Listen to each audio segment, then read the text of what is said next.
আসসালামু আলাইকুম প্রিয় দর্শক, আমন্ত্রণ প্রেস টিভি বাংলা আন্তর্জাতিক সংবাদে। শুরুতে জানিয়ে দিব সংবাদ শিরোনাম, এরপরে থাকবে বিস্তারিত। ইসরায়েলের তেল শোধনাগারে ইরানি ক্ষেপণাস্ত্র হামলা, নিহত ৩। এদিকে বৃহত্তর ইসরায়েল আদৌ সম্ভব নাকি শুধুই হুমকি, জানাব। আলেপ্পো, দারা ও দামেস্কে একের পর এক বিস্ফোরণ। ভারতে পাচার হওয়া বাংলাদেশি তরুণী উদ্ধার, ৩ পাচারকারী গ্রেফতার।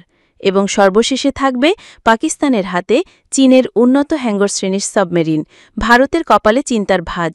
দর্শক, এতক্ষণ শুনছিলেন সংবাদ শিরোনাম, এখন বিস্তারিত। ইসরায়েলের তেল শোধনাগারে ইরানি ক্ষেপণাস্ত্র হামলা, নিহত ৩। ইরানের একটি ক্ষেপণাস্ত্র ইসরায়েলের বাজান তেল শোধনাগারে আঘাত হানে, এতে ৩ জন নিহত হয়। গত ১৭ জুন এ ঘটনা ঘটে। যদিও সোমবার ১৮ আগস্ট বার্তা সংস্থা মেহের প্রকাশিত এক প্রতিবেদনে এ খবর প্রকাশ হয়। ইসরায়েলের সংবাদ মাধ্যম হিব্রু ডেইলির বরাতে প্রতিবেদনে বলা হয়েছে, ১৭ জুন ভোরের আগে বাজান তেল শোধনাগারে ইরানি ক্ষেপণাস্ত্রটি আঘাত হানে। এতে ভেতরের একটি কক্ষে অবস্থানরত ৩ জন ধ্বংসস্তূপ ও আগুনের মধ্যে আটকা পড়ে প্রাণ হারান। প্রতিবেদনে আরও বলা হয়, এ হামলায় ইসরায়েলের জ্বালানি স্থাপনা ও আলোকসজ্জা ব্যবস্থায় ব্যাপক ক্ষতি হয়। বাজান কর্তৃপক্ষ এক ঘোষণায় জানায়, তাদের সব স্থাপনা সম্পূর্ণভাবে বন্ধ করে দেওয়া হয়েছে এবং আগামী কয়েক মাসে ধীরে ধীরে উৎপাদনে ফিরবে তারা। কোম্পানিটি ধারণা করেছে, ইরানি ক্ষেপণাস্ত্র হামলায় প্রায় ১৫০ থেকে ২০০ মিলিয়ন ডলারের ক্ষতি হয়েছে। প্রসঙ্গত, দখলদার ইসরায়েল গত ১৩ জুন থেকে টানা ১২ দিন ইরানের সামরিক, পারমাণবিক ও আবাসিক এলাকায় বিমান হামলা চালিয়ে আগ্রাসী যুদ্ধ শুরু করে। এরপর ২২ জুন যুক্তরাষ্ট্র ইরানের নাতাঞ্জ, ফোর্ডো ও ইস্ফাহানে অবস্থিত ৩টি পারমাণবিক স্থাপনায় হামলা চালায়। ইসরায়েলের ওই আগ্রাসনের জবাবে ইরানি সামরিক বাহিনী তাৎক্ষণিক পাল্টা আক্রমণ শুরু করে। ইসলামী বিপ্লবী গার্ড বাহিনীর অ্যারোস্পেস ফোর্স ট্রু প্রমিস ৩ অভিযানের অংশ হিসেবে ইসরায়েলের দখলকৃত ভূখণ্ড জুড়ে ২২ দফা পাল্টা ক্ষেপণাস্ত্র হামলা চালায়, যাতে ইসরায়েলের ব্যাপক ক্ষতি ডেকে আনে। এছাড়া মার্কিন হামলার জবাবে ইরানি সশস্ত্র বাহিনী কাতারের আল উদেইদ এয়ারবেসে, যা পশ্চিম এশিয়ায় যুক্তরাষ্ট্রের সবচেয়ে বড় সামরিক ঘাঁটি, একাধিক ক্ষেপণাস্ত্র নিক্ষেপ করে। এর পরদিনই যুদ্ধবিরতির আহ্বান জানায় যুক্তরাষ্ট্র, যা ২৪ জুন থেকে কার্যকর হয় এবং সংঘর্ষ থেমে যায়। বৃহত্তর ইসরায়েল আদৌ সম্ভব নাকি শুধুই হুমকি?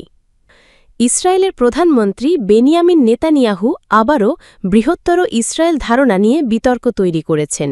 ১৯৯৫ সালে প্রকাশিত তার বই আ প্লেস আন্ডার দ্য সানে তিনি ফিলিস্তিন রাষ্ট্রের অস্তিত্ব অস্বীকার করে ভূমধ্যসাগর থেকে জর্ডান নদী পর্যন্ত ভূখণ্ডকে ইহুদিদের ভূমি বলে উল্লেখ করেছিলেন। সম্প্রতি i24 নিউজে দেওয়া সাক্ষাৎকারে তিনি বলেন, তিনি ঐতিহাসিক এবং আধ্যাত্মিক মিশনে আছেন এবং বৃহত্তর ইসরায়েলের স্বপ্নে প্রতিশ্রুতিবদ্ধ। এই মন্তব্যে আরব লীগ, ওআইসি, জিসিসি সহ ৩১টি আরব ও ইসলামী দেশ প্রতিবাদ জানায়। বৃহত্তর ইসরায়েল ধারণার সূত্র অনেক পুরনো।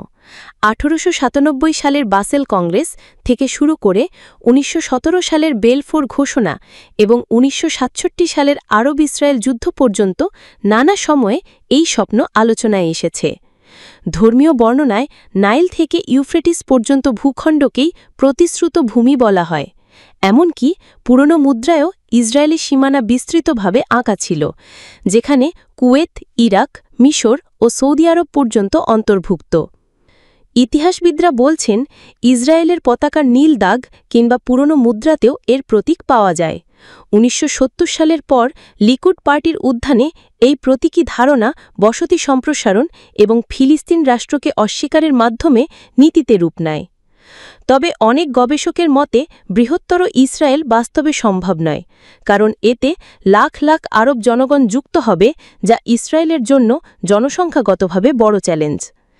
ইসরায়েলি আমেরিকান লেখক মিকো প্যালেট বলেন, বৃহত্তর ইসরায়েল আসলে রাজনৈতিক স্লোগান। তার মতে আসল হুমকি হল গাজা ও পশ্চিম তীরে ইসরায়েলের চলমান সামরিক অভিযান ও পূর্ণ নিয়ন্ত্রণের পরিকল্পনা। তথ্যসূত্র Shafaq News, Al Jazeera. Aleppo, Daraa ও দামেস্কে একের পর এক বিস্ফোরণ। সিরিয়ার আলেপ্পো, দারা ও রাজধানী দামেস্কে টানা ২৪ ঘণ্টায় একের পর এক বিস্ফোরণের ঘটনা ঘটেছে। রোববার ১৭ আগস্ট আলেপ্পোর আল মায়সার এলাকায় আল ওয়াহদা বেকারির কাছে এক আত্মঘাতী হামলাকারী বেল্ট বিস্ফোরণ ঘটায়। খবর শাফাক নিউজের। তবে স্থানীয় নিরাপত্তা সূত্র জানিয়েছে এতে কোনো সাধারণ মানুষ হতাহত হয়নি। হামলাকারীর পরিচয় খুঁজতে তদন্ত শুরু হয়েছে। এর কয়েক ঘণ্টা পর দারার পশ্চিমাঞ্চলীয় নাওয়া শহরে আরেকটি বিস্ফোরণ হয়।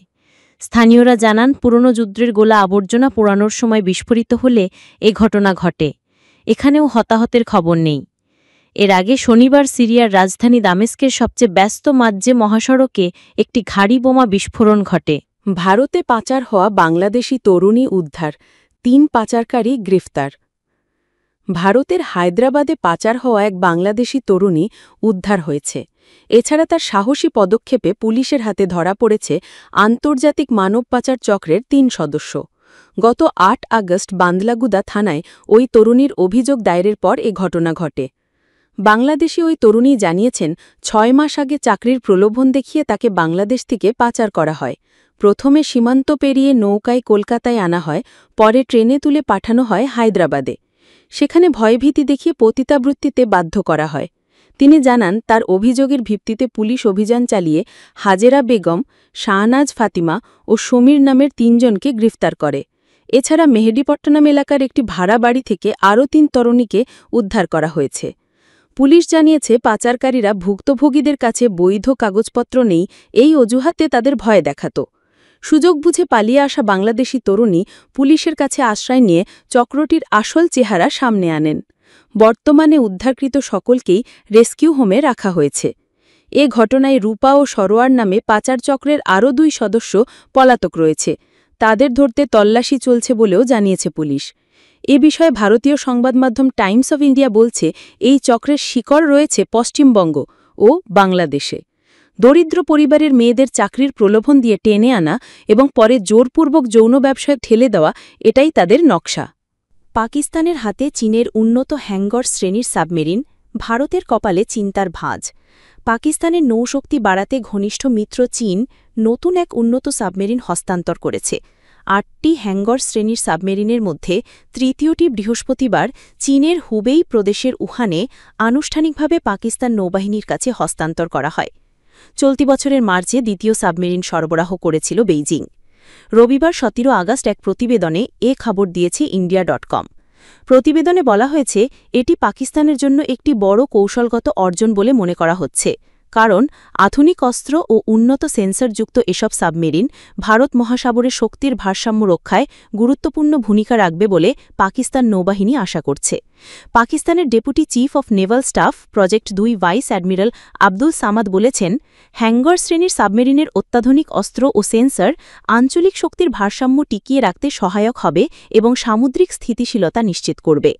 চীনের রাষ্ট্রীয় দৈনিক গ্লোবাল টাইমস জানিয়েছে এ সাবমেরিনের বৈশিষ্ট্যের মধ্যে রয়েছে শক্তিশালী পানির নিচে যুদ্ধক্ষমতা, সর্বাঙ্গীন সেন্সর সিস্টেম, উৎকৃষ্ট স্টেলথ প্রযুক্তি, উচ্চ গতিশীলতা, দীর্ঘ সময় টিকে থাকার ক্ষমতা এবং ভয়ঙ্কর অগ্নিশক্তি। সংবাদ প্রতিবেদন অনুযায়ী এসব সাবমেরিনে এয়ার ইন্ডিপেন্ডেন্ট প্রপালশন প্রযুক্তি যুক্ত থাকতে পারে, তবে পাকিস্তান আনুষ্ঠানিকভাবে এ তথ্য নিশ্চিত করেনি। উল্লেখ্য, ভারতের নৌবাহিনীর হাতে এ মুহূর্তে এআইপি প্রযুক্তি সম্পন্ন সাবমেরিন নেই, যদিও দেশটির হাতে ২টি পারমাণবিক চালিত সাবমেরিন রয়েছে। ভারতের প্রতিরক্ষা গবেষণা ও উন্নয়ন সংস্থা ডিআরডিও নিজস্ব এআইপি প্রযুক্তি তৈরি করেছে, যা ভবিষ্যতে কালমারি শ্রেণীর সাবমেরিনে স্থাপনের পরিকল্পনা রয়েছে। চীনের সহায়তায় পাকিস্তান এর আগে ৪টি আধুনিক যুদ্ধজাহাজও সংগ্রহ করেছে। এর পাশাপাশি দেশটির নৌবাহিনী শক্তিশালী করতে বালুচিস্তানের গোয়াদর বন্দর ও ভারত মহাসাগরে বেইজিংয়ের উপস্থিতি দ্রুত বাড়ছে। স্টকহোম ইন্টারন্যাশনাল পিস রিসার্চ ইনস্টিটিউটের এক সাম্প্রতিক প্রতিবেদনে বলা হয়েছে, পাকিস্তানের সামরিক সরঞ্জামের ৮১%ই চীন থেকে সরবরাহ করা হয়েছে। গত কয়েক বছরে পাকিস্তান চীনের কাছ থেকে রিজওয়ান নামের একটি স্পাইশিপ, ৬০০-এর বেশি ভিটি-4 ব্যাটেল ট্যাঙ্ক এবং ৩৬টি J-10CE ৪.৫ প্রজন্মের যুদ্ধবিমান অর্ডার করেছে। ২০২২ সালে চীন প্রথম J-10CE বহুমুখী যুদ্ধবিমান পাকিস্তানকে সরবরাহ করেছিল। এর আগে দুই দেশ যৌথভাবে JF-17 যুদ্ধবিমান তৈরি করেছিল, যা ভারতবিরোধী সাম্প্রতিক সংঘাতে পাকিস্তান ব্যবহার করেছে বলে প্রতিবেদন প্রকাশিত হয়েছে। ভারতীয় প্রতিরক্ষা বিশেষজ্ঞদের মতে, পাকিস্তানের হাতে চীনা সাবমেরিন সরবরাহ হওয়া ভারত মহাসাগরীয় অঞ্চলে নয়াদিল্লির জন্য একটি বড় সামরিক কৌশলগত উদ্বেগ তৈরি করতে পারে।